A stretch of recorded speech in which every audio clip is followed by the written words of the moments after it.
Hello, everyone. It's your doctor in criminal justice, Dr. A. Vasquez, bringing you another video on criminal justice topics. I got 3 stories for you today. Obviously, we got to start with the one story that everyone's talking about, the overturning of Roe versus Wade by the United States Supreme Court. The second story I have is a sad, tragic incident. An individual suffering from bipolar disorder is shot by deputies. And our last story involves sheriff's deputies. They get a call of a jet ski being stolen. They don't have a jet ski themselves. They don't have a boat. They don't have watercrafts. So what do you do? So stay tuned for what comes next. Thank you so much.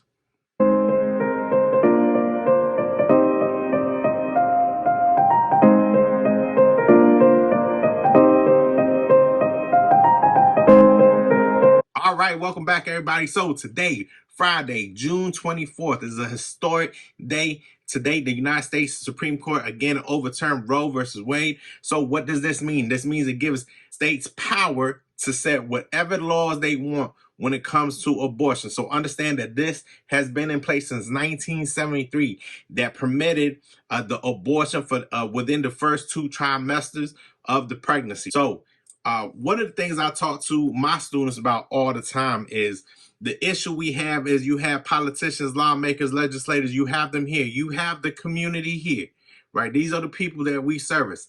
However, in the middle, you're going to have law enforcement, criminal justice officials, sheriffs, whatever have you. Those individuals are the ones that make contact with the community, with society. What comes to my mind when I hear about this is, okay, so now I see the fallout.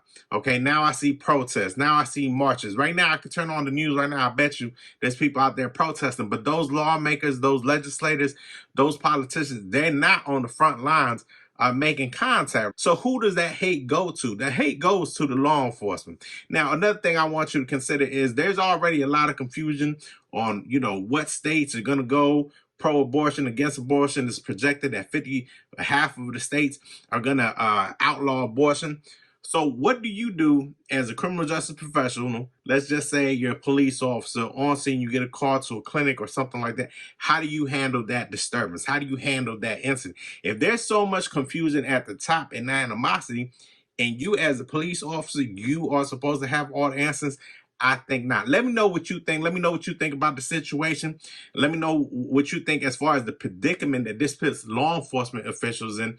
And, how would you respond if you were a law enforcement official? How would you respond if you were a first responder? All right, going into the second story. Monday, January 31st, 2022. This video has just came out. So everything is on camera. 48-year-old Michael Trappett from Idaho was shot by Corporal Brittany Brokop from Clearwater County Sheriff's Department. So they got a call from the mother. The mother said, hey, my son's out here drinking, being obnoxious. He left the house with a weapon. I'm calling because I'm concerned for his safety.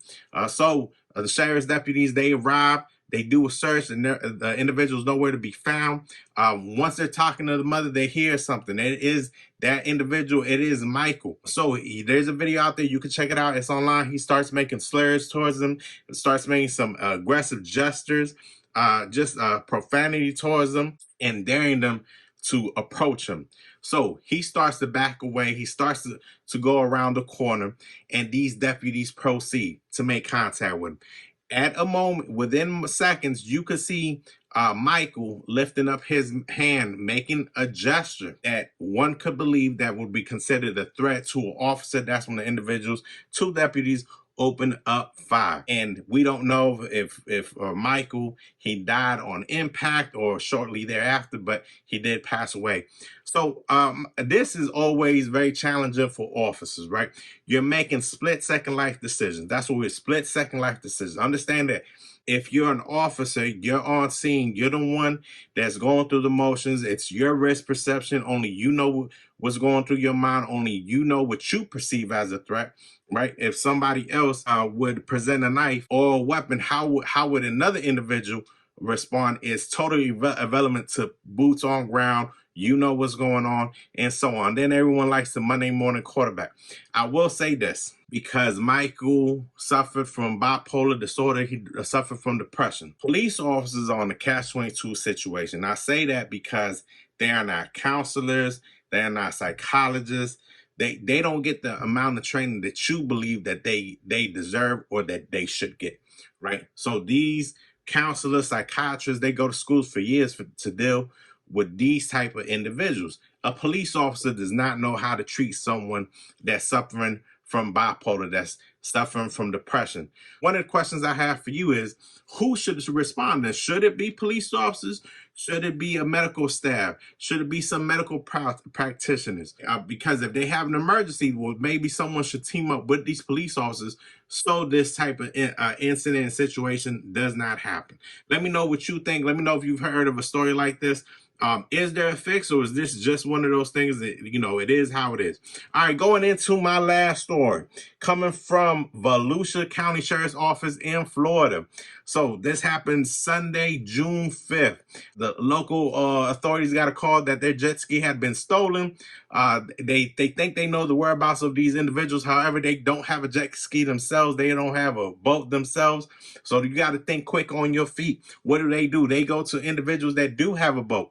They're just regular civilians. They say, hey, can you give us a ride? They say, no, we'll do you one better. You could take our boat out there if that's what you want. So they do that. They apprehend the individual. They make contact, take them into custody and so on. But the reason why I'm bringing this up is there is no checklist, okay? There is no protocol in place. You have to have all the answers. As a first responder, as that police officer, you got to make it happen. And oh, by the way, don't mess up, because you got a camera that's watching you, right? Recording you, putting you on social media, to identify your errors and your flaws and so on. So I just want to say shout out to those. I want to say sheriffs. I think there were sheriffs that went out there, were quick on the feet. You got to invent certain things. You can't walk away and say, no, I can't help you because I don't have a boat. Okay, that's not an answer. Okay, do I get the helicopter in the air? Do I need kilo? What else do I got at my disposal so I can make this apprehension? So that is your news for today. Let me know again what you think about the stories that we went over. Thank you so much for watching. Have a good day.